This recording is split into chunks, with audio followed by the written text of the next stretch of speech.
You have to unmute yourself and let's see how it's going. Right. How can I confirm that audio is working? Is that possible to do? There's a green blip that goes up on the Um, if you speak something. yes, I'm speaking. Oh, yep, there we go. I think. Yes, I see. It's something is happening. Yeah, so that's the that is getting. But the audio for the room is not on. So you probably have to adjust the mic to keep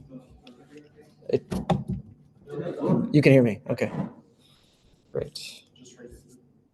Just raise it up. Is that better? Nope. How about that? I have to be really close? Oh, gosh. I can give it.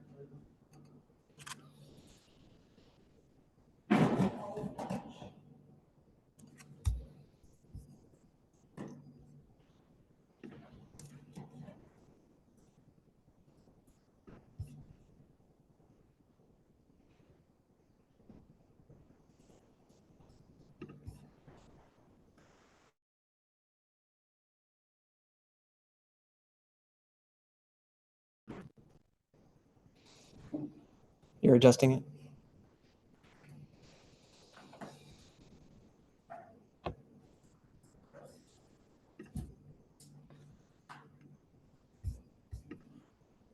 That's not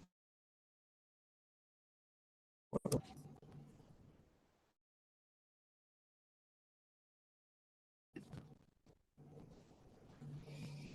Okay. Great. Quaint audience. Okay, so I'll get started. So I think, yeah, I know all of you. Hi, I'm Mike. And today I'm going to talk about Cedar, which is a language I've been working on for the last 2 years while I've been at Amazon Web Services. And it's joint work with a whole bunch of folks from Amazon who are working on the Cedar team. Right.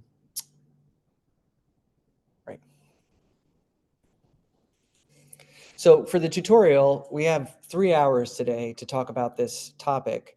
I'm going to say the most of what I have to say in this first part of the tutorial.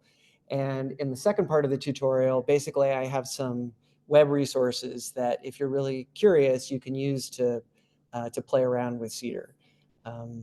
So depending on what people want to do at the end of this, we can figure out how to best execute that. In the first part, I'm going to talk about what motivated us to create Cedar in the first place. I'm going to show you a demo of what it looks like to write Cedar policies and how to use it in your application. And then I'm going to talk to you about the way we built Cedar and some open research questions. One of the interesting things that we did was to use a combination of formal methods and testing in putting together the Cedar implementation. So I'll tell you about how we did that and some challenges and research questions there. Okay, so if you look at all of these applications, you might ask yourself, what could they possibly have in common? How are games like payroll? And the answer is they all are multi-user applications that have some permission system that they need to implement. They have to determine particular users are allowed to do particular things, and when they ask to do those things, to confirm that indeed they are allowed to.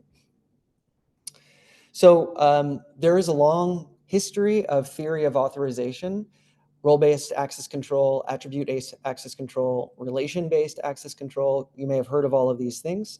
So people will write down mathematical formalisms or theories about these things. That's a little bit separate from the question of, well, how do I implement them for my application? How do I actually express a role-based access control policy and ensure my application actually enforces it? How do I, having written it, audit that I've done the right thing, and how do I maintain it over time?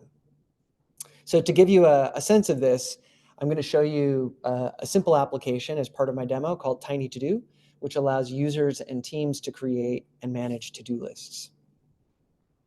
So a way that you might have first been inclined to implement your permission system in Tiny To Do is to just embed the access control logic in the code itself. So this get list method, this is a Python code. Maybe this is part of your web application, and this is the handler that's going to be called when a get list operation is invoked by the user. So the first several lines there are asking whether or not the user is allowed to perform this operation. Is the user an administrator? Are they the owner of the list? Are they a reader or an editor of the list? If they're not any of those things, then access will be denied. If they are one of those things, then the following lines will be able to execute, actually carrying out the get list operation. So doing all of that for every one of the methods in your application, you could imagine, is error prone and tedious. The question about whether I'm an administrator or not, probably I have to repeat that for every single method. If I make a change in my access control policy, I might have to go to multiple places in my code and make corresponding changes to make sure I got it right. And then in this particular case, to isolate the application code from the authorization code, I have to write the authorization checks in the negative to say if one of these things is not true, then deny, otherwise allow. And all of these things make for complication and the potential for error. Now, suppose in our application we have a particular hierarchy and we implement lists in a particular way. So the hierarchy divides users up into particular groups, which can, some groups can be members of other groups, and users can have, lists can have attributes that define, say, who the editors and readers and so on are. Then the vocabulary for my access control policies is going to be in terms of these things. And you can see that happening in the logic that's up there above. So the alternative is to, instead of embedding the authorization logic in your code, to write separate policies written in a domain-specific language for expressing what you want, and delegating a call out to an authorization engine that will consult those policies to make a decision. So you can see right away that your application code is much simpler. You've now isolated the questions of policy from the question of functional logic. And by designing the policy language well, we also make it easier to understand what your overall application security posture is, because we can look at all of the policies in one place to determine who has access to what. So for example, the fact that administrators are allowed to perform any action they want is just one policy there in the lower left. We'll dig into the details in a minute, rather than a repeated piece of code throughout your application. Once I have these policies isolated in one place, it's going to make it easier for me to author them, to audit them, and to maintain them. I can even change them independently of my application code. So Cedar is a product that's now open source. It was open sourced last May, and it powers 2 Amazon services, Amazon Verified Permissions and AWS Verified Access. Both of those use Cedar policies for security operations. The first one is basically 4 applications to use. It's a policy storage service that will perform authorization checks for you rather than, say, linking the Cedar engine into your application. And the second is a zero trust application that will implement boundary policies for each of your individual applications, and those policies are expressed using Cedar. So let's have a closer look at Cedar. Hopefully people on Zoom can see this.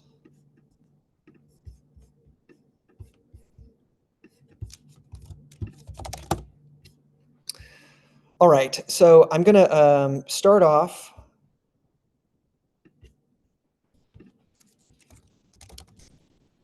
by starting up the TinyToDo application. So TinyToDo is a server that's written in Rust, and rather than having it's got HTTP as its interface for commands, but rather than using a web browser to interact with it, I'm just going to use a little Python client that's text-based.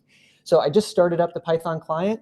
That environment variable that I did at the beginning, Rust log, is to turn on logging information so we can see the invocations to Cedar.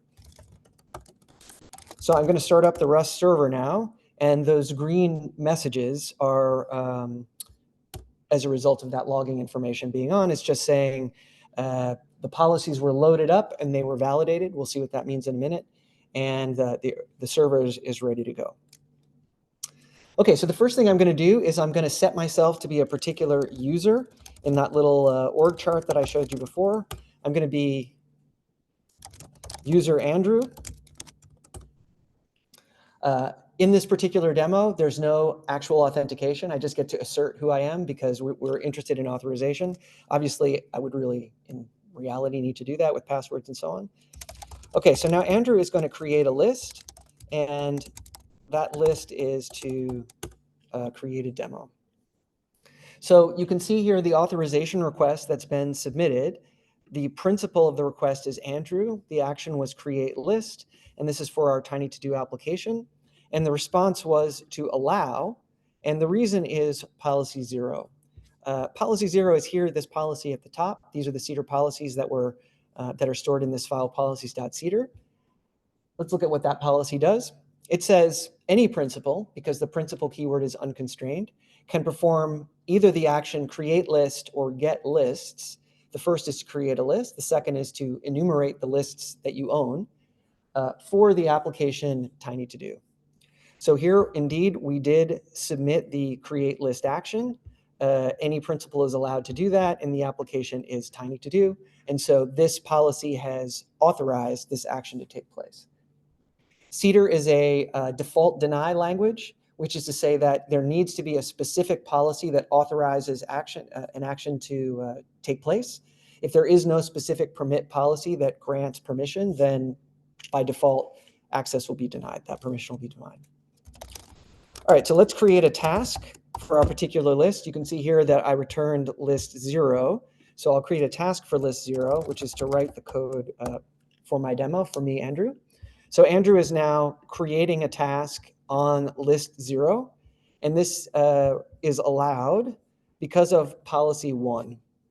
So if I scroll up a little here, here is policy 1. Policy 1 says, I permit any principal to carry out any action on any resource when that resource has an owner attribute, and the owner attribute equals the requesting principal. So if I own that list, then I'm allowed to perform whatever action I like on it. In this case, that action is to create a task, to update the list to create a task. So I can create another task on my list, and that's allowed. And then I could even check off a task. So I'll check off task 1. And in every case, all of these actions are authorized by this policy 1 because I, Andrew, am the owner of the list. Okay, so if I look at the list now, I can see I had 2 tasks. One of them is checked off. Let's see how well these things are working. Maybe they're always just letting me do whatever I want. I'm going to set myself to be the user Aaron, and I'm going to try to have a look at that list just like Andrew did. And in this case, I get a deny. And the reason for the deny is no reason. And this is illustrating that default deny principle that I was mentioning before, that Aaron is not the owner of the list, and there is no permit policy that grants access. For example, here's a policy that almost grants access. It says that a principal is allowed to perform get list on a resource if they're a member of the readers or editors groups. Sure enough, Aaron is calling get list, but obviously is not a member of one of those groups, nor is Aaron the owner of the list. So we can fix that. I can go back to being Andrew, and I can say share list with Aaron, and I'm going to share it with him as read only. Again, allowed because Andrew owns the list. Now, when I go back to being Aaron and say get list, I'm now allowed to see it. Yep. So if you were trying to debug this policy, is there a way you could get more granular failure reasons? Like you could say, I think this should have allowed me, but it didn't explain which part didn't work. That's a great question. So I would say that this is in general a problem with default deny languages when what it's saying is there may be many permit policies and none of them applied. So what you're getting at is, well, there's some that sort of apply. Like there's some that are just right out, that there's no, there are so many things that are wrong with your request with respect to this policy that you couldn't possibly have meant that one. But maybe, 2 out of 3 of the things matched. And if the third thing had matched, then you would have been allowed access. So I think the challenge there is to have a general purpose mechanism that's able to figure out closeness of match and is able to give you reasonable output, all the way back up to the user, right? A user is not going to want to see this Cedar policy syntax. And so then you need to translate those results to be user visible. So, I think it's an interesting question. I'll just say trait solving is exactly the same flavor when you're looking at diagnostics of trait solving in Rust. We're working on something for that right now, which is why I was curious. We can talk more about it later, but yeah, I agree it's a very general problem. It's tough to have like a general mechanism for it. Okay, great. Yeah, let's talk. Charles? So I know this is a test application, but I'm just curious, could Aaron learn about the existence of list 0 despite not being authorized to see it simply by the error message? Right, so you're getting at the point that the high-level security posture of your application might be affected by its input-output, which is not actually the domain of Cedar itself. It's the domain of what Cedar, of what the application does with the results of its invocations to Cedar. So yes, if you were concerned about revealing information about the presence of a list, you would need to react to the being disallowed from seeing it in a uniform way. I've thought a little bit about how you can bridge the gap between what you express as a Cedar policy and making sure your application does the right thing with it. You can also imagine the application calling Cedar with the wrong information, right? When I actually go to create a list, the action that gets sent in is get list instead. Or when I specify I'm a particular principal, a different principal identifier gets mapped in. That connection between what your app is doing and what's in Cedar, that's another level of verification that you might like to do, and that's also an interesting open problem. Behind the scene, when you call the shell list function, is it modifying the file, the policy file?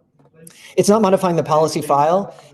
It's basically what's happening is that there's a data model for resources for lists. I'll just jump ahead. I'll show you. So this is the schema for the data that the Cedar policies are operating over. So you can see we've been looking at things like user : Aaron or list : 0. So this is describing the structure of those so-called entities.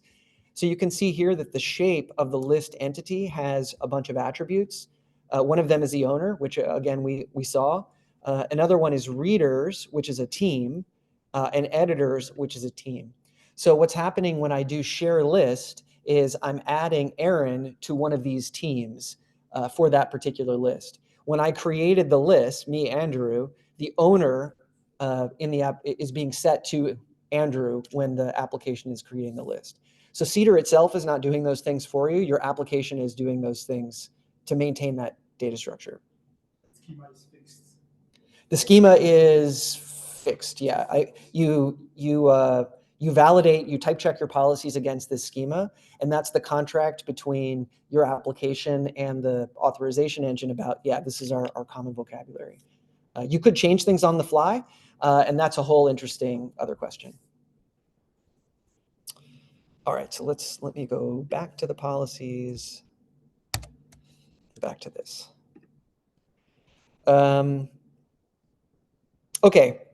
Right. So the access that was just allowed, so Aaron is now allowed to read the list, and we can see that the reason was policy 2, which was this policy. So when I did that share list, it's because the reason policy 2 fires is because Aaron was indeed added to this readers group like I was just describing.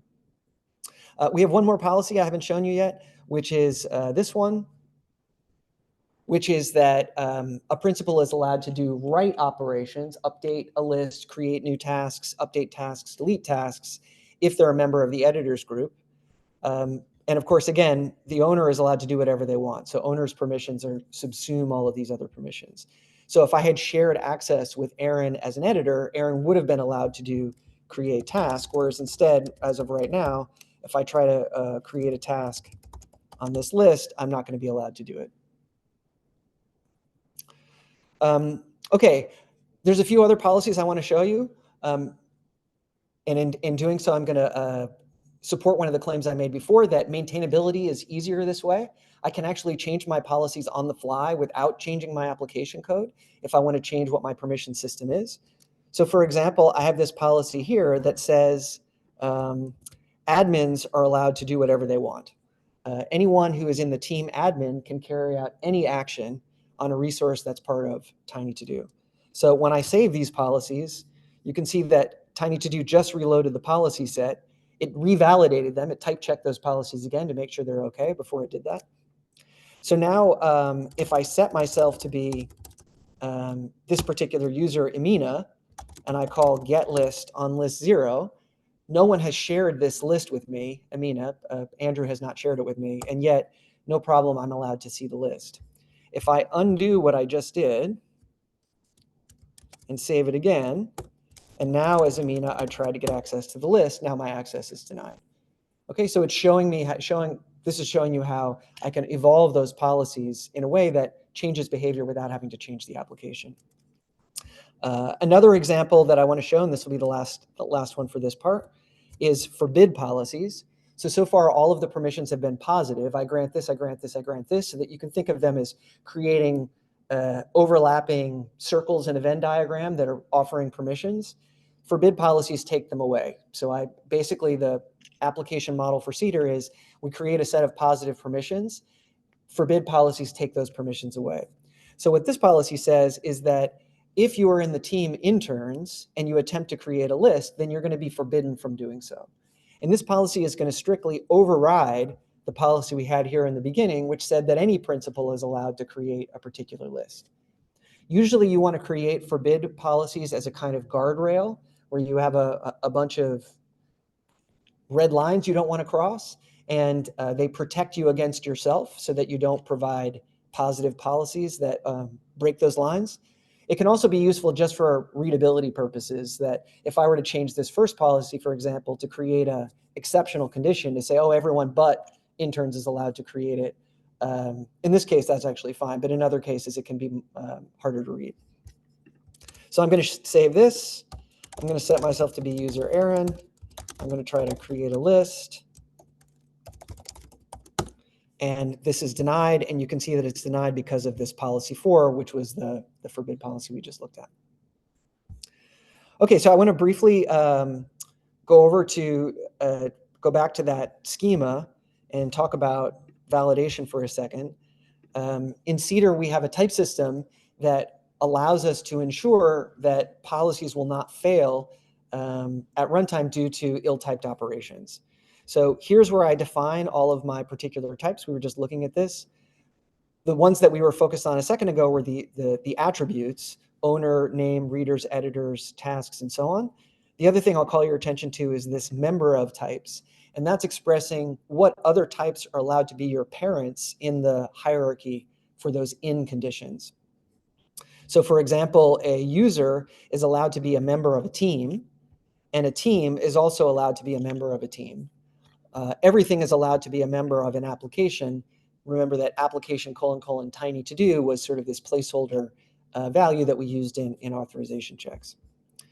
So if I come over here to my Cedar policies and I start messing with stuff, my VS Code extension types check my policies and says, I've never heard of this action. Did you mean this other action? How did it know that? Well, if I go to the second part of my schema file, you can see that I list all of the legal actions inside of the schema file, and those indicate the names of the actions and what principal and resource types the actions are allowed to apply to. So you can think of this as like a Java interface or something like that, where the action is the name of the method and the principal and resource types are kind of the arguments to that method. So my typo create list is not anywhere in here, so immediately it tells me, something has gone wrong. If I go back to my policies, let's say I have a typo here. This is likewise going to complain that there is no attribute for this particular type. It's able to figure out, so no particular principal, action, or resource is specified, but during type checking, it will consider the cross product of all legal actions, principles, and resources that apply to them and go through all of them. And so it will know that only lists and applications can possibly be resources here, and neither lists nor applications actually have this mistyped attribute type. It'll also get simple type errors like this one.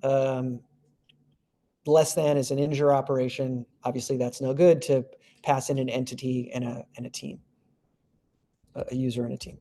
So when you disclose these policies, you can express conditions based on any arguments of the function call, I suppose.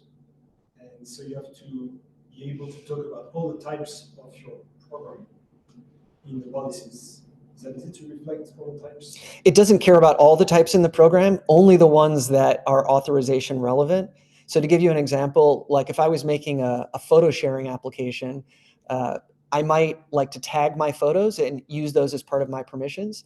So what I'll do is I'll define an entity type that's sort of a shell of the actual photo type. Like I don't care about the bytes in the photo, I just care about the tags and the owner and stuff like that.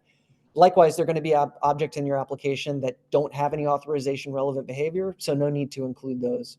So at the moment, all of this is done manually. You, the user, have to write these entity files, and you do the mapping between your native representation and the Cedar objects. But we have plans, we have stuff in the works now to automate that transference using sort of another kind of schema file. Right, so we had an intern over the summer that mapped relational databases to Cedar entity types, and in fact was able to figure out a way of using partial evaluation of schema authorization, of Cedar authorization, and translating the residuals that you get back from partial evaluation into SQL queries. I'll tell you more about why that might be useful later, but it's pretty neat. The follow-up question was about mutable data. If you're not manipulating pure objects, then it would be super tricky to do that. Right, and so the Cedar is purely functional. The evaluation of policies is order independent. So all of those things are not an issue. If you mutate the data inside of your application, then it's up to you to pass the most recent version into Cedar when you do the check. Yeah, okay. So I think that's all I have to say about this part, unless there's any other questions. Yep. Does the application have to provide all of the attributes every time it makes a authorization request? Or can it do it lazily? Because you might imagine there's one where it's really expensive to find something out. So Cedar is designed at AWS, and AWS is a cloud company. And so we thought at first about doing this lazy idea, but if the lazy thing is making cloud calls, you don't want to tie up your authorization engine with a delay of going off to get some attribute that you haven't been given. And so instead, what we prescribe is to do what we call entity slicing, which is based on the authorization request and the policies that you have. You should be able to figure out sort of the footprint of entities that you'll need to decide this authorization request. And those are the ones that get passed in. It's usually pretty easy. So for example, with Tiny To Do, it's quite clear from the authorization request itself, the principal action resource that's given, that you only need the principal and list entities and that are in the request, and you don't need anything else that's stored in your database. But you could walk yourself into a corner and make this a challenging problem. So again, we have plans moving forward to automate this, where, and in fact, Amazon Verified Permissions, the service, makes this easier for you. If you make your data available to it, it will automate this, what we call slicing process, to choose the right entities and pass them in. Yeah.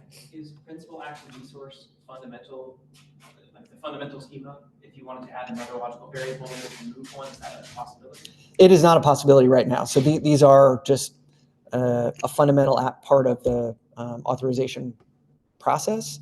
There are other languages that sort of are intended for use in authorization that give you added flexibility.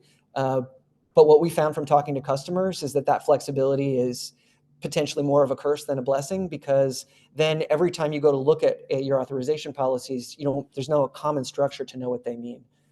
I guess I'm curious if you found any policies that are either difficult or impossible to express, whereas if you had I don't know, an extra logical variable because there's some other factor that's useful to describe policies that can't be easily expressed as principal action or resource.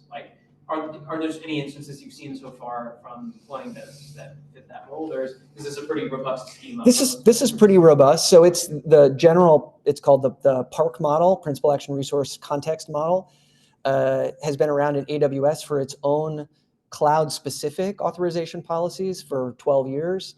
That authorization engine gets called literally 2 billion times per second. So there's a lot of kind of customer data behind that working out okay. And other cloud service policies also do that. This is not so different than a language that was developed in the 2000s called Ponder. XAML, another popular language in the 2000s, also uses the Park model. So we felt pretty confident that this would be okay. I think that variable binding could be something that you would want. We don't support variable binding, local variable binding right now, say to set up things in a condition.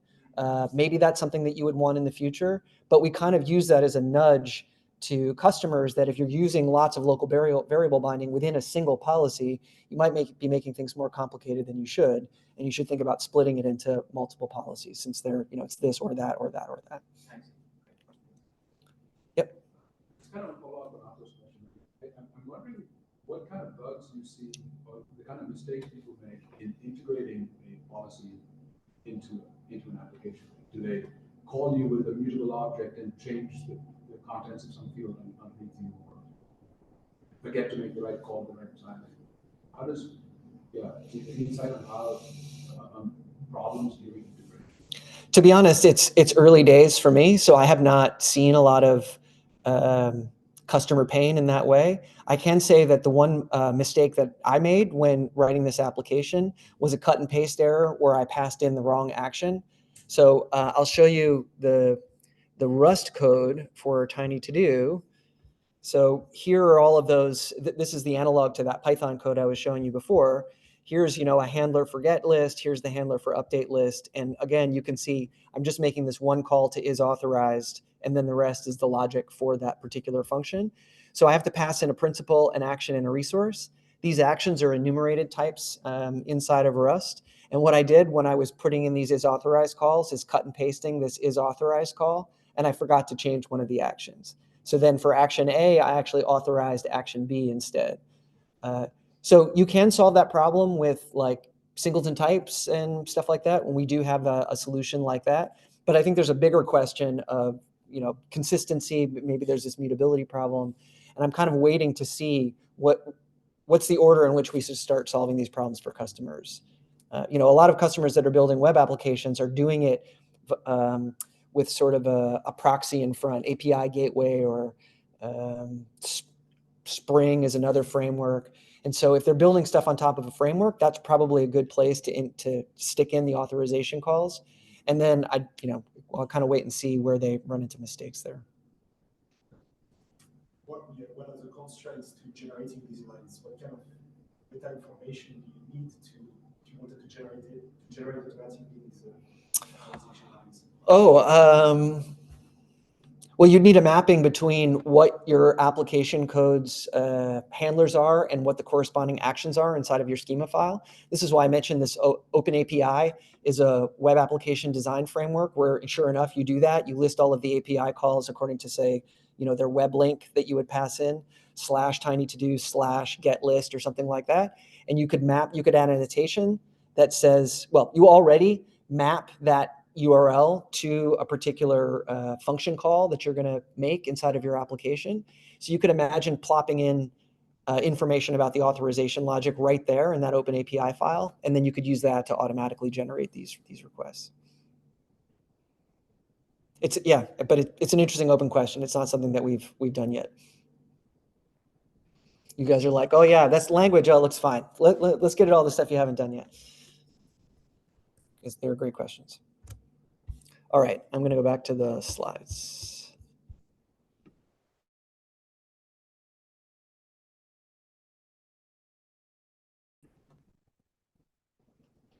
Okay, so one question you didn't ask me is, why did you build Cedar? Isn't it the case, maybe you didn't know this, that there are other languages that allow you to write your authorization permissions as policies and delegate access requests to an authorization engine? So for example, a popular one today is called Rego, and it's a data log-based language that's part of the Open Policy Agent, OPA framework. And this is very popular for people who write Kubernetes applications to authorize their actions. So, why didn't we use OPA, for example, OPA Rego? So one is we wanted to build a language that has an ergonomic syntax and semantics. We wanted to make it so that policies are intuitive and easy to read and easy to write and understand. And we didn't feel like existing languages necessarily were able to do that. A big feature for the POPL crowd is being able to have static analysis tools like the type checker that I mentioned before, but even more powerfully, automated reasoning, being able to do a logical encoding of Cedar policies as SMT and then ask logical queries about the meaning of those policies, who they give access to, whether a policy set is equivalent to another policy set that I just refactored, things like that. And again, this is not something that existing languages really considered, especially not when they were designed. And then finally, we wanted to build a authorization engine that we could really trust, that it was safe, and also that it was super fast. It's already a lift for customers to say, yeah, take that logic out of your application and call over to this other engine. We didn't want them to say, oh, I don't want to do that because that call is going to be super slow. So let's make it as fast as we can. Safe, you also safe with respect to concurrency when you update to your policy. Right. You're calling me on my overloading of that word not actually meaning anything. What I mean is I want to have some design principles about the language, and I want to prove that the language really satisfies those principles. So for example, I have this type checker, and I claim that I won't have any runtime evaluation errors when I'm authorizing a request. I want to prove that that's actually true. Hence, I'm sure my implementation is safe. Right. So the challenge in doing this is that basically everybody wants more and more stuff in the language. You want to keep on adding more things to make it more expressive so you can express more policies. And that's going to compromise your ability to make a safe engine, to make it fast, to be able to reason without a ton of false alarms or in an efficient way.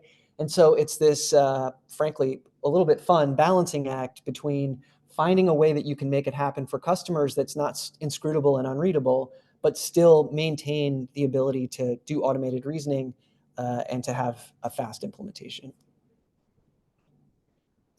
So if I look at existing languages, they tend to be focusing on expressiveness and not performance, or on performance but not expressiveness, and they basically just ignore analyzability entirely. And Cedar tries to find the balance amongst all these things.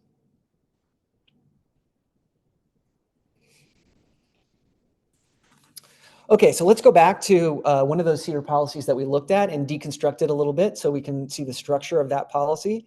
So Cedar policies have 3 components to them.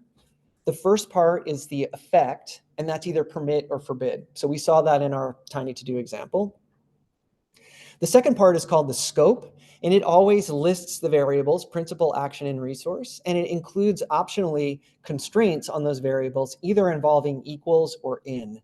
Part of the reason that it does that is it turns out that those operations can never fail at runtime, and so it allows us to optimize policy selection. If you have 1 million policies, I want to select only the relevant policies quickly when authorizing a request. I'm always going to do it according to the scope. I'm going to show you an example of that a little later on. And then finally, the third part is the conditions. And this is basically a Boolean expression. If it is prefixed with when, then the expression is true, then that will make the policy fire. If it's unless, then it's if that expression is false, then the policy will fire. Now, a request is a principal action resource, as we were seeing.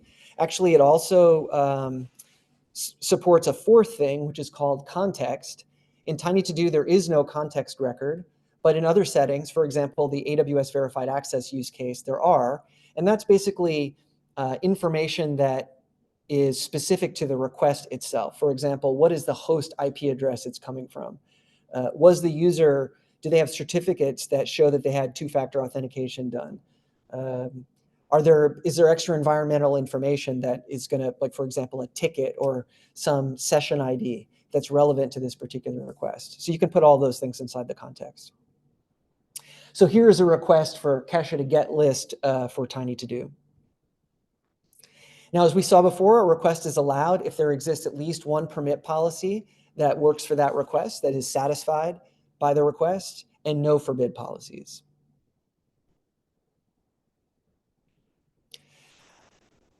We can use Cedar to implement all 3 of these different styles of access control, and we saw them in Tiny To Do policies already.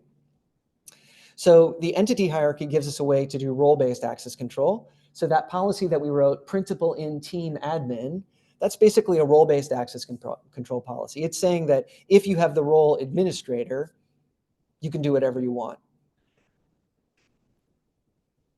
So here is that entity hierarchy that we saw previously. And we can see that Amina is an administrator according to that hierarchy. And that was why when we added this policy in, Amina was allowed to have a look at that Andrew's list. In is transitive. So as another example, you can look there in that hierarchy. Interns, Aaron is a member of interns, but interns itself is a member of the temp group. So Aaron is a member of the temp group as well. That's also a common feature of role-based access control. And the way that we implement this in Cedar is that we pre-compute the transitive closure of the in check so that checks when evaluating policies are always O of 1. So you can think of it as if I've cached my entity store with Cedar, I haven't made any changes in my application, the entities that I pass in, I can compute the transitive closure for their relationships, and then I can reuse that information for O of 1 checks every time. For ABAC, we have those records. So lists have a bunch of fields in them. And so those are attributes for attribute-based access control. Here we're seeing 2 examples of that. So in our particular list, it has a bunch of attributes, name, owner, editors, readers, tasks, and so on. And the access policies, the Cedar policies can reference those things. Attributes can be Booleans, integers, strings, entities according to this hierarchy, records, sets, IP addresses, and a couple of other things. Here we have pure loop-free expressions. We have native sets, so we have some set membership operations, conditionals and Boolean logic, a little bit of string matching, but not full regular expressions. Basically what we have here is stuff that's common, easy to express, and doesn't push us over the sort of decidability problem of encoding it in SMT.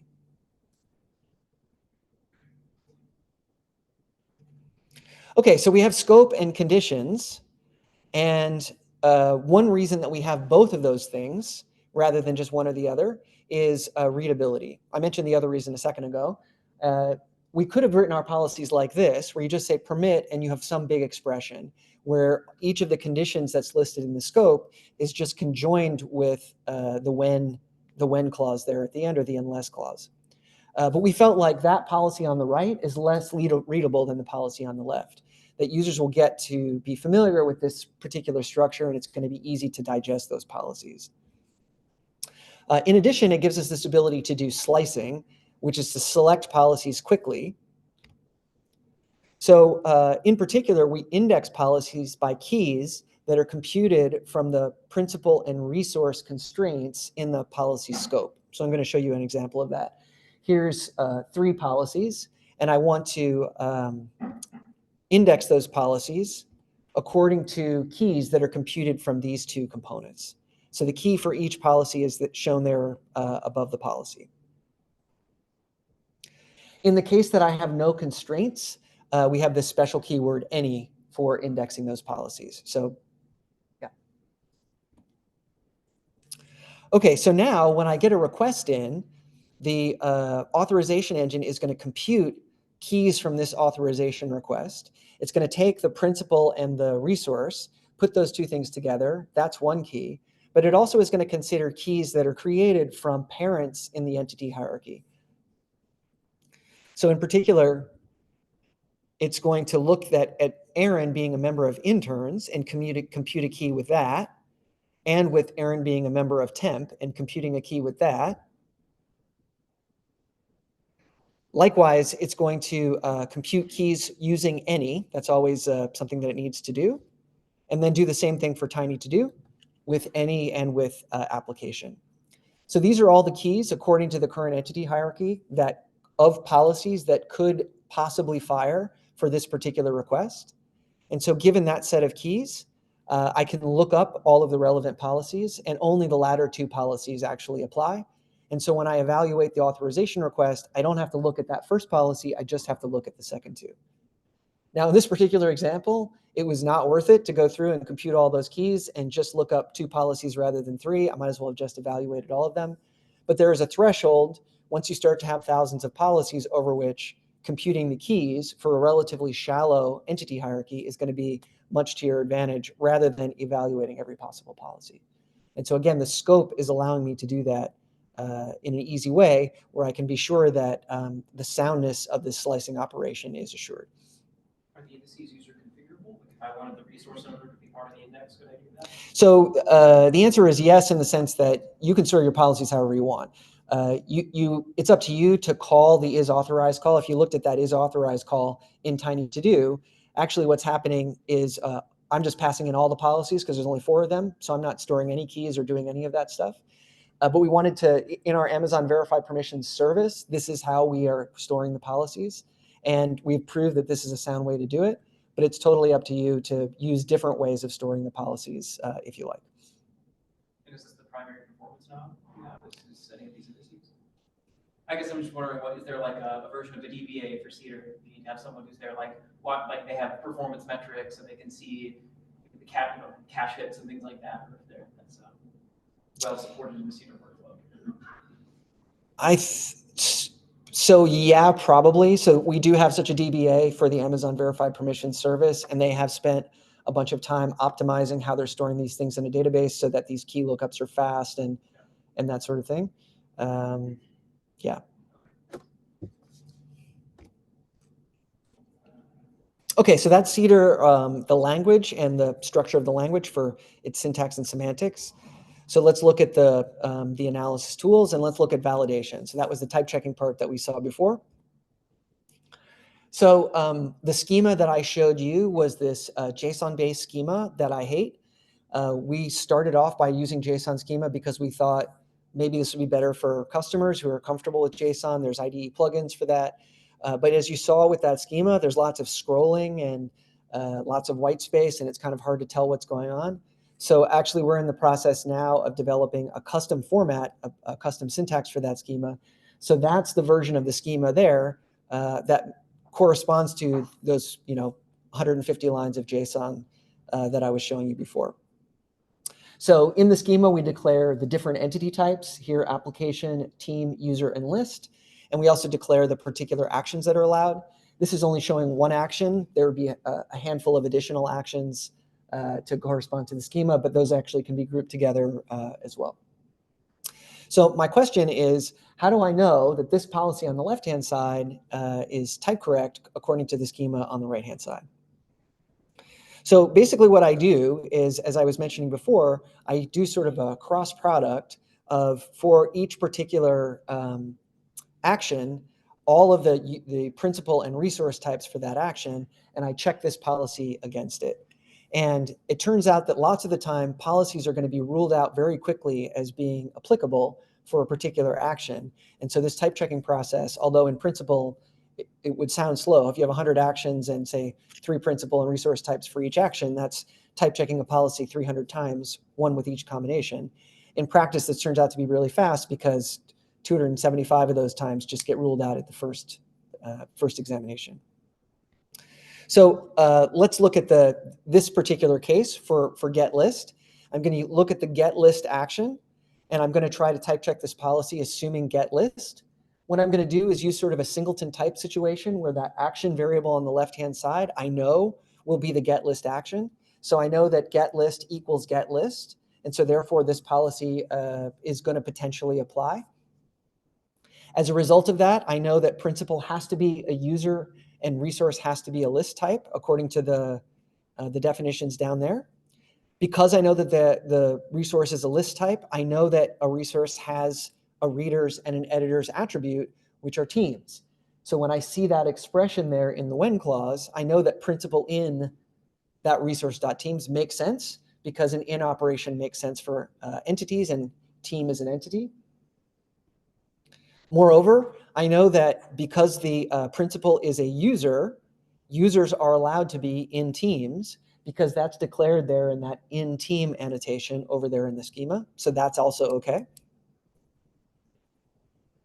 And that's basically the way it goes for all of these cases. It's this sort, you can think of it as kind of a path-sensitive typing, if you will, because of the specialization to the particular entity types.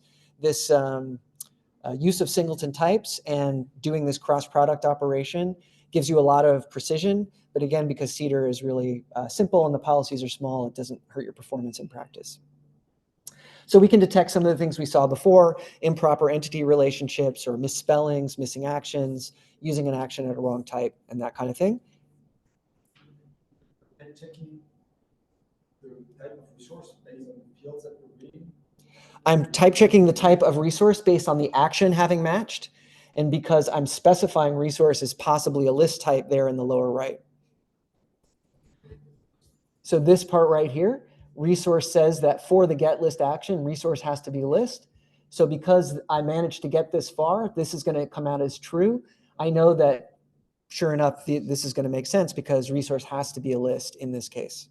So that's what I mean by path sensitive typing. Like I guess it's refinement typing or occurrence typing, maybe I suppose is another way, where basically as I move to the right, the information I gathered from checks that I did in the left, I can take advantage of for gaining precision.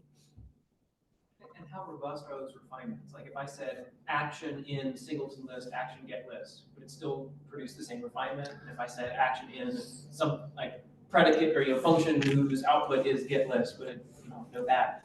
So we tried to find a balance of making it simple and predictable, but also good for performance.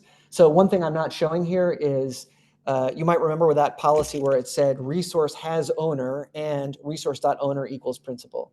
So that has check is a dynamic check to see if this is an optional attribute, or maybe this is a different kind of type. It's a list or it's an application. Does it have that attribute? So we have a flow sensitive check there where we say, well, if you made it past that check, clearly you have owner. So when you do resource.owner, it's clearly there. But we don't, for example, in an if then else, say in the else branch, you definitely don't have it. So we only have like a positive set rather than a negative set of attribute checks. And the reason is it just got more and more complicated. We don't have general purpose union types, for example. We use this cross product idea. So, it's a balance. There's a bunch of precision aids, but we also try to keep things simple so we could prove it correct and people could understand what's going on. Right, so it's sound, and we formalized and improved it in Lean, which I'm going to tell you more about in a minute. Okay, so the other part of policy of the Cedar's design is to allow it to be, Cedar policies to be analyzed using SMT solvers. And so to that end, and why do we do that? Well, we want to be able to ask universal questions about Cedar policies. So for example, do two sets of policies produce the same decision on all possible inputs? Why might I ask that question? Well, chances are I'm going to write a bunch of policies over time and I'm going to realize, hey, wait a minute, I have two policies that look really similar. Maybe I should merge those two things together. But how can I be sure I didn't make a mistake in doing that? Well, I could use testing, but it would be even better if I could prove for all possible circumstances that I got it right. Maybe I want to prove that my policy doesn't always fire or doesn't never fire. It's not useless or over permissive. Things like that. Being able to use this SMT encoding is going to give me the ability to ask and answer those questions. So what we do is we symbolically compile Cedar policies to logical formulas, and we do the standard trick of taking the negation of the property we want and checking for unsatisfiability. We make sure that policies are always type correct first, and then do that encoding. That makes the encoding simpler. We take advantage of knowing information about types. And we've proved that the encoding is sound and complete, and it's also decidable. So we were careful, again, in the language design to avoid having to use quantifiers and to use theories that would take us out of the decidable subset. Surprised about the decidable fragment representing accept membership, this, and so on, right? Are these all finite? Yes, finite. Yep, and we do have integers and integer relationships. We have a little bit of arithmetic, but it's all I should say not even finite. These are all constant sets unknown.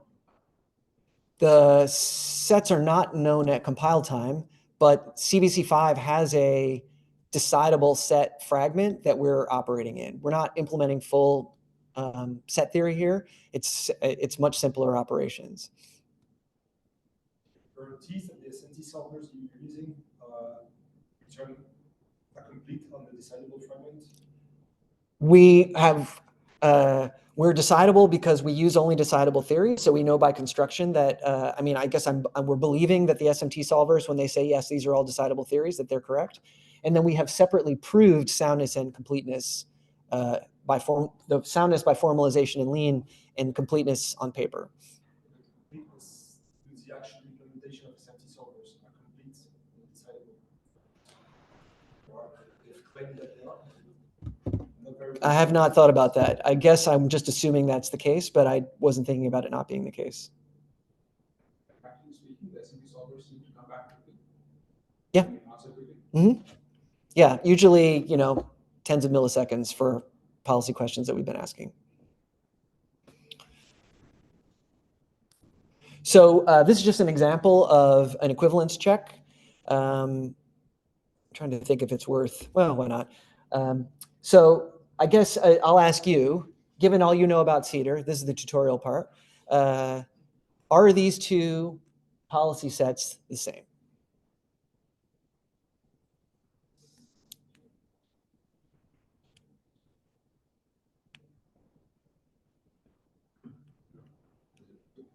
Of course they're not the same. I left room on the slide to tell you why they're not the same. I guess a more interesting question is why are they not the same? What's a request that one might grant that the other might not?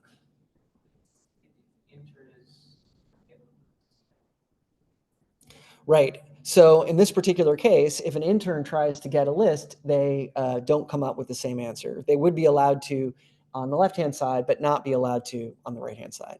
And that's because the right-hand side is saying unless team interns for both of those actions that are there in the action list, whereas on that's the right-hand side, sorry. And on the left-hand side, the forbid is only applying to create list, not applying to get list.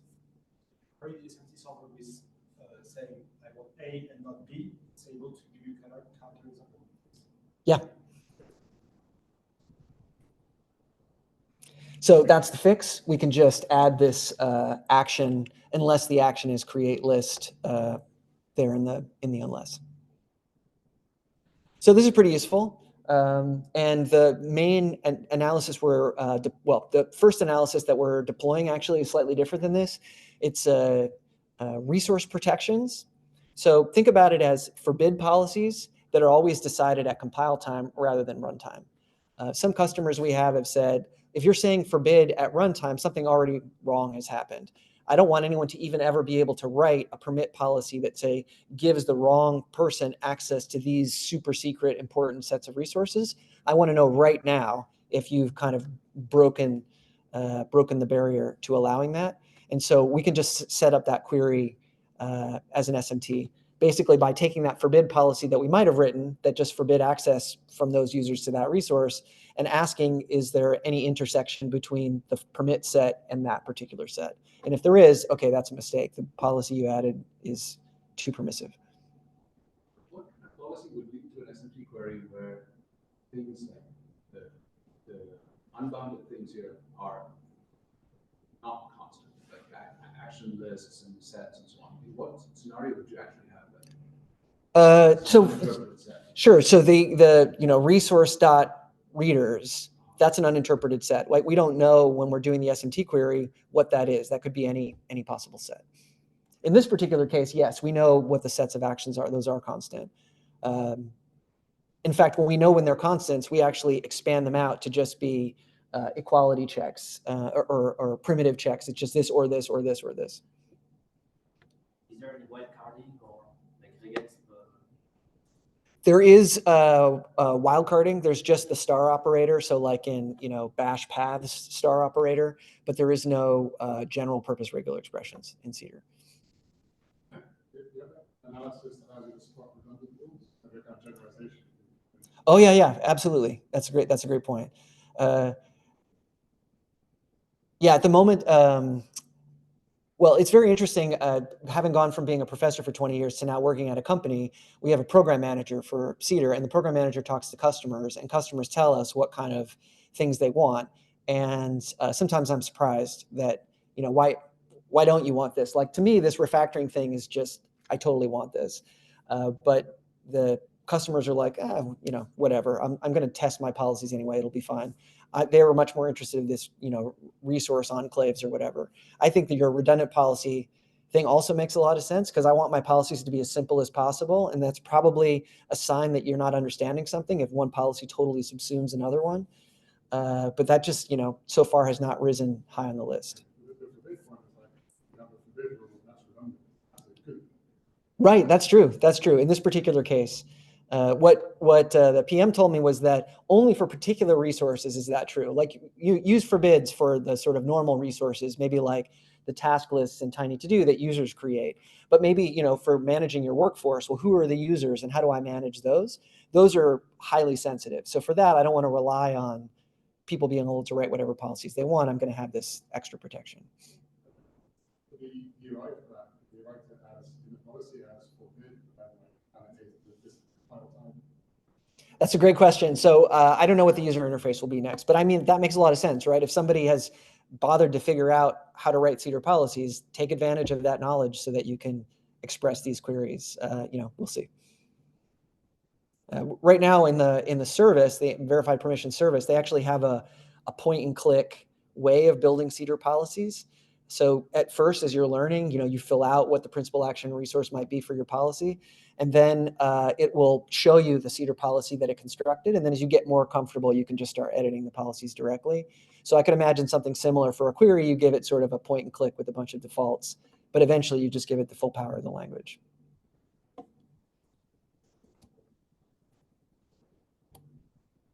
Okay, so I'm giving this tutorial at POPL'. So I wanted to lay out some questions that maybe POPL' folks might be interested in and maybe even interested in working on. Cedar is open source. It's a bunch of us scientists. Amina Torlak is the other senior person. She's a former professor like me. We love to work on research questions. So what are some things that we could use help with? All the stuff we've been talking about, developing the automated reasoning-based analysis features. What is the right way to do an encoding for that? What are the right applications for that? What are ways that we could change the language while still retaining that encoding? I think those are interesting questions. In terms of making it work, these questions we mentioned at the beginning of how can I be sure my application is invoking the Cedar engine the right way? Well, if I have integrations or language bindings that allow me to do that, maybe I can express it in the types in some way, use dependent types. Maybe I can use a verification-aware language like Daphne or F-star in order to make that connection for me. That would be pretty cool.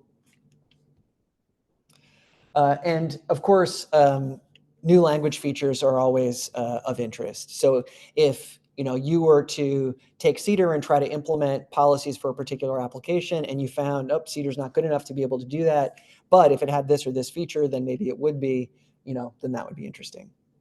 So for example, as a result of users using Cedar once we open source, we've added a new feature to the language, which is a dynamic type test, where you can say resource is list. And is basically going to test at runtime as resource of type list. The type system will then take advantage of that, knowing that if you say resource is list and stuff that happens afterwards, it knows, yes, resource really is list. I was wondering about that when we were talking about the flow-sensitive typing. If a way to work around, potential incompleteness of this flow-sensitive typing is to add such type tests, was that part of the motivation? The motivation to add them? Yeah. What we realized was that the has checks oftentimes were just proxies for type tests. So even when we were writing our own applications, what we really wanted was that. And then also customers sometimes were uncomfortable not seeing, just having, resource parenthesis and not knowing what it is. So being able to write the test is also like documentation for them. And, the tests are super cheap, so they don't care about the performance.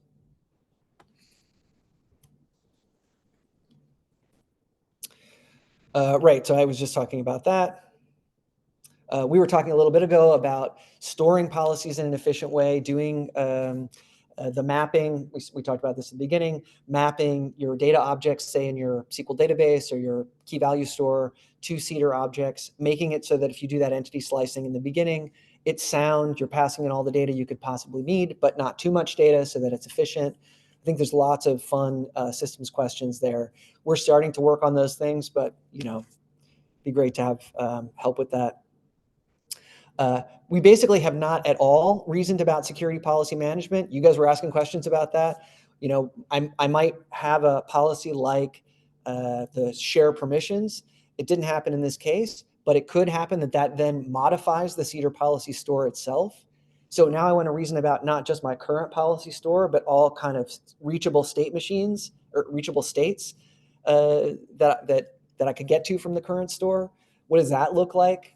I think that's a very interesting question. Nick, I was thinking about, you know, updates of security type languages from our CSF paper 15 years ago. Maybe some of that idea could be brought to bear here for policy updates. I think that's super interesting. Question on that. Yep. Is it?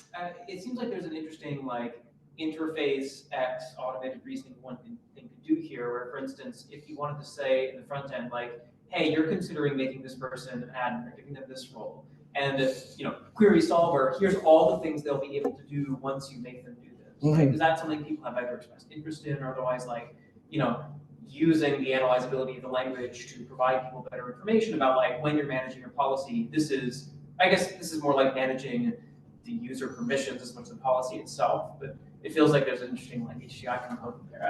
I'm curious if that customers express it. I mean, that's great. That's a great idea. There is some work recently that looks at quantifying permissions. So what we're doing is asking, you know, logical questions about permission behavior, but you could ask a question like, I mean, in effect, the denotation of one of these policies is a set of tuples, of access tuples. You could count them. You could say in your example, oh, there's going to be this many, assuming I, you know, bound my integer sizes or something just for the purposes of counting, I could say there's this many permissions for this policy, which is like 3 orders of magnitude more than any other policy you have in your policy store. Maybe that's a bad idea. You don't want to add that policy. So then you'd have to bring in model counting and stuff like that. But I think that point of being able to warn customers, this is where I was thinking about for the always true, always false case. That's the extreme. It's not that you have a lot of permissions. It's you have every permission or you have none. I can certainly warn you about that straight away. But these in-between points, I think, are more interesting. Yeah. Before talking about updates to the policies, there is a simple use case, which is delegation. You just give the right to someone to give the right to someone else to do something. Yep. And then, so I suppose this is not too hard to implement, but then you have the problem when you want to take away the rights that you gave once to somebody. But if the guy has already used them, already created like a clone of himself, how do you know, how are you able to track who gave permissions to what? Yeah, that's, I mean, tracking of so none of this stuff is inside Cedar itself. All of the management of policies and whatnot is happening outside of Cedar. So basically the approach would have to be, okay, I have Cedar, I have my policy store. I'm going to build sort of another layer around the onion that knows that this action means you're going to modify the store, you're going to give these permissions. It's an extra layer of reasoning on top of that. And then you're having to decide for yourself, well, what does revocation mean? When I take it away, do I take it away transitively? Do I take it away just now? I don't know. Good questions. 8 tournaments, can your policy depend On the current, like the current time, they can be time bounded. Sure, you could write that. Like in the context, that's a good place for that. You could pass in the current time and just say this policy will expire at you know, some other moment. Thinking about that question, as you've been speaking, and from what I've seen Cedar before, I thought a lot of the simplicity of Cedar is coming from not taking on these kinds of delegation questions and so on. All those logics which speaks for and so on, you know, which are technically interesting and difficult. You've avoided all of that. Right. So I don't know. I mean, you say, you know, you mentioned delegation. I wonder if you can really encode those things in Cedar. It's just all outside of the language. You would see the effect in the Cedar policy, but it's not, Cedar itself has nothing to say about it. So for example, we've used Cedar to think about encoding permissions of some expressive databases where they do have delegation permissions. And so granting access to someone to grant access is just another kind of action. But as a result of that action, you know, the code inside of my Rust program is then going to add some additional Cedar policies or something like that. So all that's outside of what Cedar is reasoning about directly. And that's why I was saying it would be cool if you were able to inform the policy analysis engine what these actions meant, because now you can not reason just about the current policy set, but potential policy sets based on actions that take place. If you go for the two-layer thing, then the question is, what do you lose, or are you still able to express everything you want to have in practice with a two-layer system? Yeah, I don't know. Interesting question. Maybe in a way, if the way to encode things like delegation is policy update, then that feels like it's a harder problem to decide, to analyze, right? Because updates can be arbitrary, whereas delegation is one very specific. Yeah. So what I'm thinking is policy management is a separate thing that you wouldn't just say, oh, I can do arbitrary updates, now reason about general purpose code that supports those updates. I would come up with a logic that you wrap around it, but I would think that you're still gaining some advantage by not baking it into the core language and having it as a separate constrained management question that's outside it.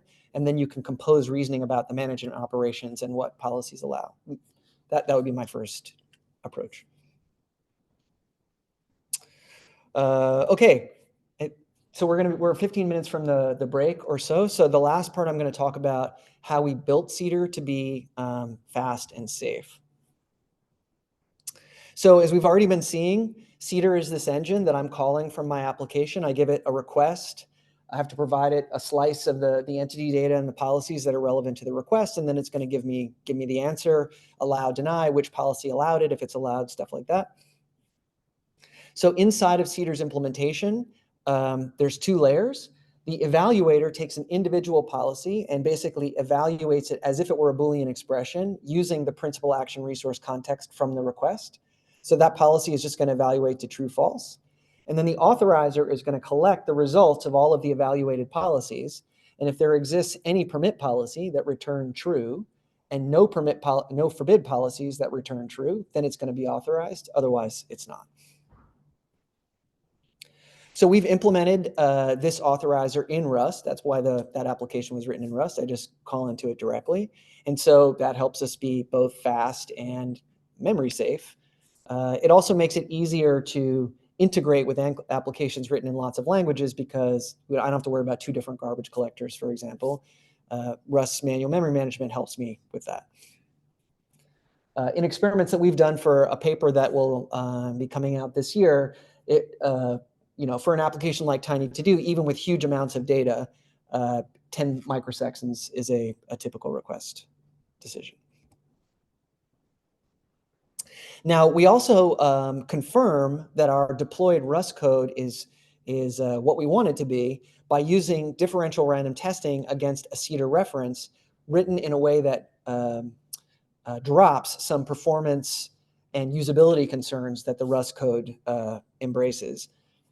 So in particular, what we do is we generate random requests, entity data, and policies. We do this in a testing process overnight, and we just constantly check whether or not the model and the production code agree.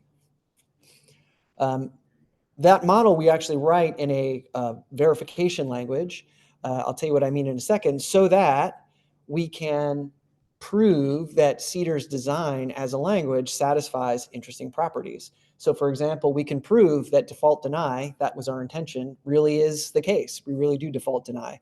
We prove that deny overrides allow. We prove that slicing algorithm I told you is indeed sound, and it's safe for you to eliminate the non-sliced policies. We prove that the validator is sound.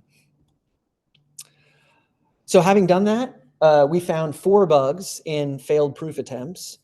2 bugs were, actually 3 of the bugs were in the type system. One was we mistakenly thought that when 2 things have a different type and you give them to equals, it's never possible for it to return true. And so I can give it singleton type false, but the empty set can have many types. And so that doesn't work. Proof helped us remember that. Another example was we have records in Cedar, but we also have entities, and entities have attributes, and they use the same syntax, foo.bar, to access those attributes or fields.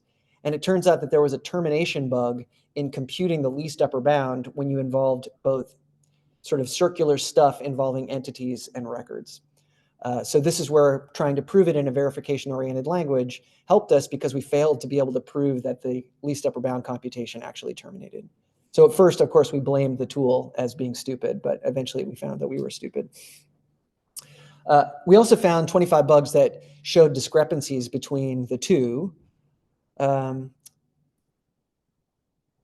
I'm going to tell you about some of those in a second. When we started with Cedar, we used Daphne as our verification-aware language. And Daphne was great. The low-code proofs for Daphne involving these proofs over here, default deny, sound slicing, whatever, basically we had to write almost nothing, and Daphne just figured out the answer automatically. The challenge was that when we did the proof of soundness for the symbolic compiler and when we did the proof of soundness for the validator, we ran into proof brittleness a fair bit.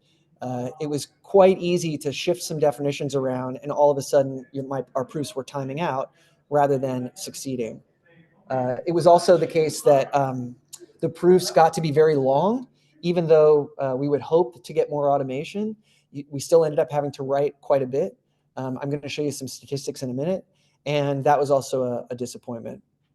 So as an intern project, we thought, hey, why don't we try out encoding this in Lean, an interactive proof assistant instead, and see whether or not we gain some advantage there. We'll know we'll lose some of that automation. Maybe that's going to harm usability a little bit. It's going to make for bigger proofs, but maybe some of the other problems will be ameliorated. Let's see what happens. So this is what the code looks like in Lean, now that it's the one we're currently working on. It's pretty basic. We check whether or not, first of all, which of the policies are satisfied and are forbid policies, which of the policies are satisfied, that is evaluated to true, and are permit policies. If forbids are empty, no policy satisfied, and the permits are not empty, great, that's allowed. You have a permit that fired. Otherwise, the decision is deny. And in both cases, we return back which of the policies were responsible for that decision. So pretty straightforward. And this is the proof that forbid trumps permit. Just for time purposes, I'm gonna skip ahead. Not too terrible. So here's some statistics that are a little bit fun. For verification time, if we compare Daphne against Lean, we can see that Daphne took 519 seconds to verify our validation proof and a bunch of other, the littler properties.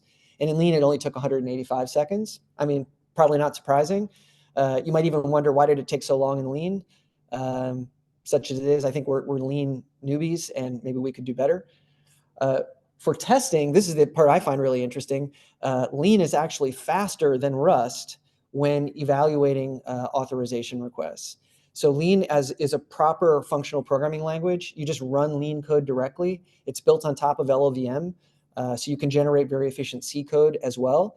And because the authorizer and evaluator are much simpler than the Rust code, they're not maintaining lots of source code location information and tracking error messages and things like that. It's a little bit faster.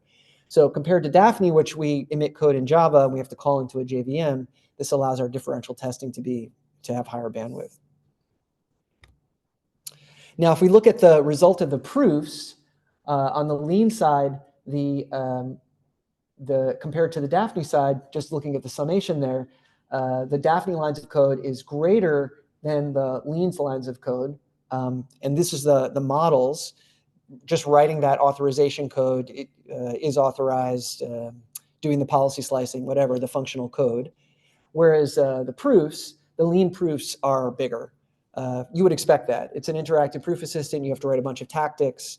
But they're actually, the ratio is not what I thought. I would have thought the Lean proofs would be much bigger, or maybe the Daphne proofs would have been much smaller.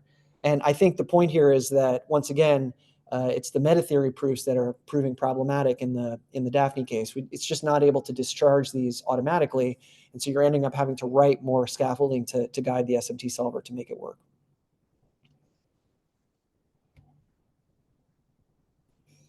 And so Amina Torlock did most of the proofs.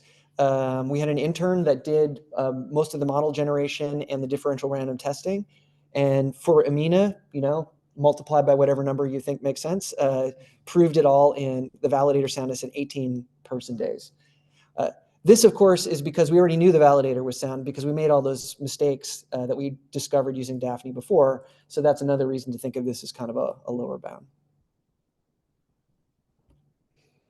Can you say a bit about this replacing MATLAB and standard? This was to make it so that the differential testing was easier. It just pulls in less stuff to use standard rather than MATLAB.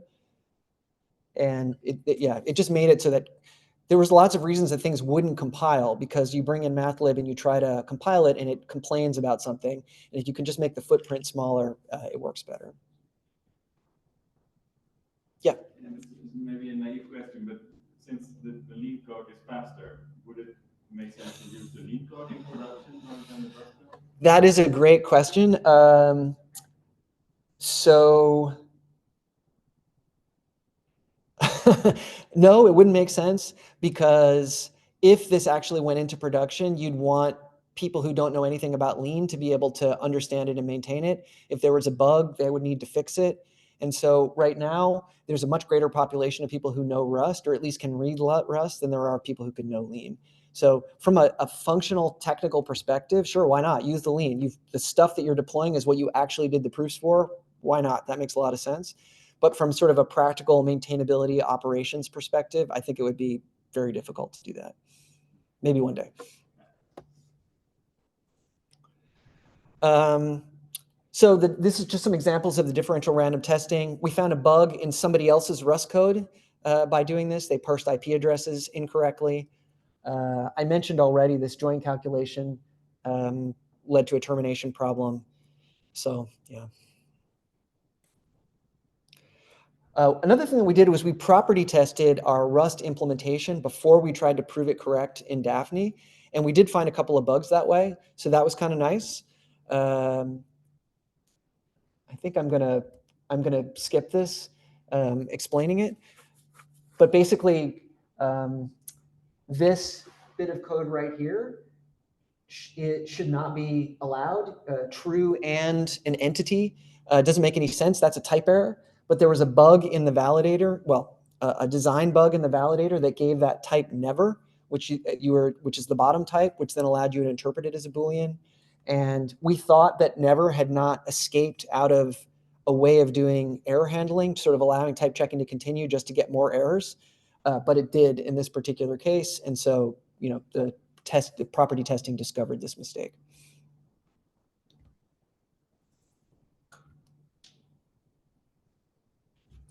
Okay, so last couple of thoughts. Randomized testing. I made it sound so simple. Just generate a bunch of random inputs and send them in and show that they're the same. No problem, right? Actually, maybe not. So if you want a good generator, you need to generate probably inputs that are well-formed, or you're going to spend all of your time just running the code that rejects your inputs.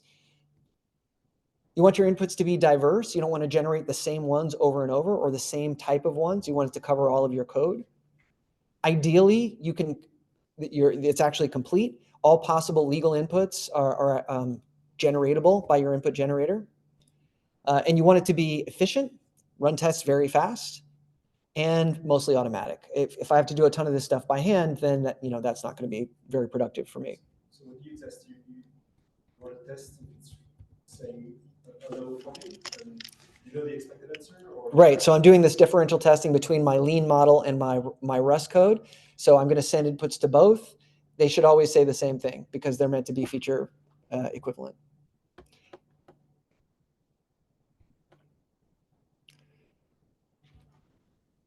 So for the validator especially, we want to make sure we want to property test validation soundness. This is what I mentioned just a second ago. And before we did the proof. And so in order to do that, I need to generate valid inputs. If I just generate a random policy and ask whether it's valid according to the random schema that I generated, chances are it's just going to say no, no, no, no, no all the time. Right? Because what are the chances that the policy and the schema match up if they're generated totally randomly? So instead, what we do is we write generators by hand. We generate a random schema, and then we generate policies that we know will conform to the schema. And that just requires a lot of by hand work. At the same time, we can't ignore invalid inputs. We want to make sure that those things are properly rejected. So this is just a little graph that shows that if we bring the two together, non-type directed inputs in the Rust code, all that stuff in red there is basically the not. Is that the case? Yeah. I have it backwards. This should be type directed at the top. All this stuff at the top is the sort of non-error handling code. So this is like the legal cases. That's good. But then this business at the bottom, those two question marks there, that's Rust's result types that are signaling an error. And this is just saying that we're covering those cases as well, that you're throwing an error. So those two things together, we get more code coverage by combining them. So non-type directed and type directed, that is whatever random stuff you want, stuff that's sure to be well formed. Do both input generators and you get more coverage overall than just one or the other. Another thing we found is that many of the inputs that we generated are not unique. You just keep generating the same ones over and over and over again.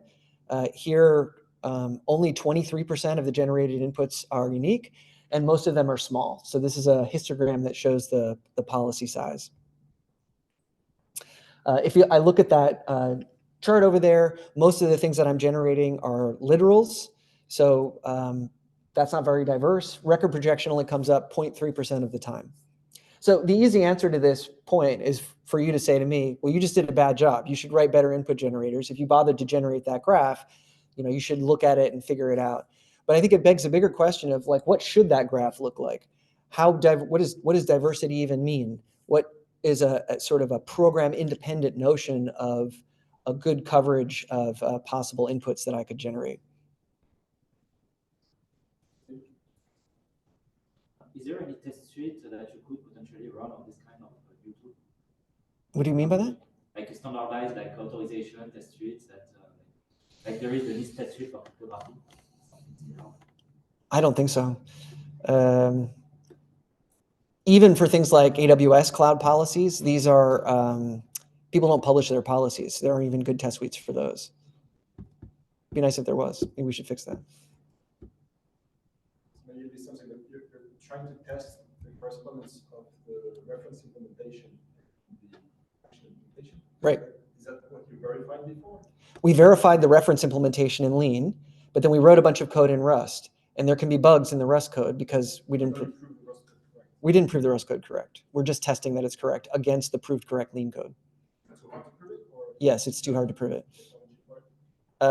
There might be some technology coming down the line. I like Varus from a large number of people, but I always think of Brian Parno as the first person. But it's still far away from being able to do it. Like even hash maps, these Rust tools can't support yet.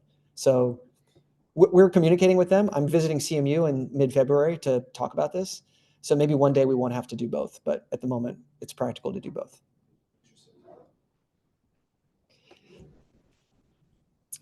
Okay, so again, I think there's just a ton of possible research questions here. If you're interested in random test generation, lots of ways that we could try to make the status quo better than it is. Within AWS itself, there are tons of cloud services. These are primarily tested. If you could solve some of these problems, you could just basically have a huge impact on cloud infrastructure overall by figuring out ways to do better testing.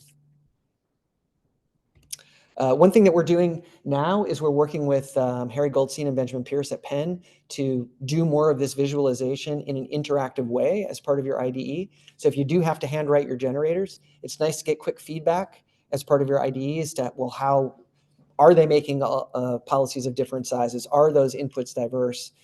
Can I write little queries to visualize my inputs and give me some confidence in those? Okay, and then my last topic is how to assess success. So how much testing do I have to do before I'm finished? The assumption is always that if you have lots of code coverage, it must be pretty good. But if that's true, what code coverage level should I pick? And is measuring coverage even the right thing to do? So what we found is that code coverage levels off very quickly. So that's time along the x-axis. You can just see that very quickly we saturate with these are for the type-directed and non-type-directed generators. So, you know, maybe if code coverage is all you need, we're just testing way too long. We ought to just quit at 15 minutes and, you know, life is good. But actually, this is a bug that was embedded in our system in an older version that we nevertheless continued to test for several months. And that bug only came up twice in those several months. So you can see the first line there in whenever that is over the summer, after 200 minutes is when we triggered the bug. And in the other case, it was after like 60 minutes. So in both cases, whether it's an hour or 3 hours, coverage had leveled off well before we actually managed to discover the bug. So we're exercising all the code that has the bug in it, but of course, exercising a piece of code is not enough, as everybody knows. So if that's the case, well, when should you stop? Should you just, you know, run forever? Figuring out one thing you could try to do is figure out, well, what is the maximum coverage? Maybe if I knew, you know, starting from my entry point, my authorization entry point, all of the code I could possibly cover, I should go to at least touching every line of code that's reachable, even if not every path within that code. But, you know, in general, determining that is undecidable, and it is imprecise enough that it won't actually give you a very good answer. So I think that's an interesting question to figure out. The other problem is just coverage itself. It strongly correlates with bugs. So this is a study from Marcel Bohm. These lines are on the x-axis, or the y-axis is the sort of average number of bugs found. And on the x-axis is the number of lines of code covered. And what they did was they ran 10 different fuzzers on 25 programs and looked at what bugs they were able to find and how often.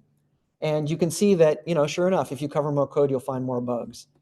But what they also found is that coverage only weakly agrees with bugs found. And the way to interpret that, what this is showing is a ranking of particular fuzzers averaged over all of the particular programs. So these dots are colored by the number of benchmarks that the dot applies to. So what this is saying is, you know, for roughly like 8 benchmarks, the tool that covered the most lines also found the most bugs.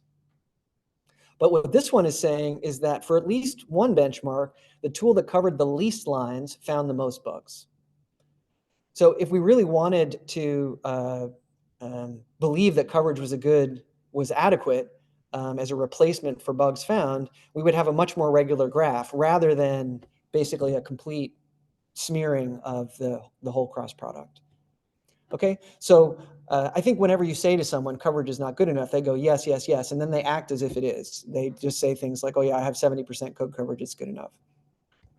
So, you know, what should we do instead? So one thing we could do is we could make sure that as we evolve our test generation system, that our new versions of input generators find at least the same bugs as the old versions. That way we can be sure that even though we're getting more coverage, we're not also losing bug finding ability.